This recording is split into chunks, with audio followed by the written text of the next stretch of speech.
Well, USDA has released the interim rule for climate-smart crops used as biofuel feedstocks. While the guidance is welcome news for the industry, many are still waiting on additional clarity on the 45Z tax credit. Now, Roger McEowen joins us now for a closer look at all these details. Roger, always good to visit with you. So what are some of the main highlights from this rule?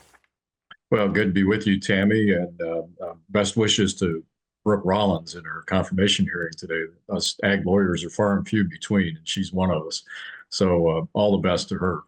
But you're right, Tammy. USDA last week did put out these guidelines to allow farmers to quantify what they call greenhouse gas emissions associated with the production of corn and soybeans and sorghum using what USDA is defining as climate smart, and I'll put that in air quotes, climate smart practices.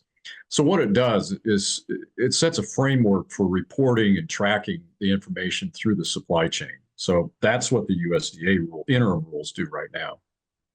So where do we now stand with the 45Z credit? What information is still needed?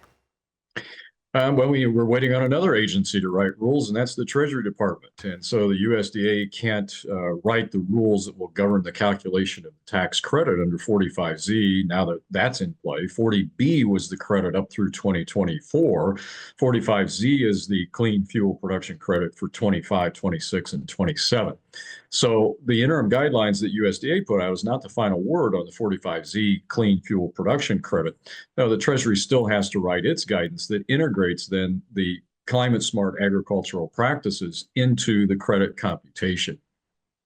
And we also know that President Trump has declared a national energy emergency. Do you expect any big shifts in policy when it comes to biofuels moving forward? Indeed, possibly. In fact, we may not actually have 45Z being implemented because the administration knows that the carbon sequestration deal and climate smart ag practices is designed to decrease carbon emissions. Well, that's only 0.04% of the elements in the atmosphere. And really, if you get it down to about 0.03%, plant life dies. So plants like carbon. And they're going to take a look at that, and I'm sure, and determine whether it's appropriate to dump tax dollars into these types of techniques and trying to motivate behavior, inform behavior in one way or another. So there could be policy changes on the biofuel front. We know there will be on the oil and gas production front, but biofuels perhaps also.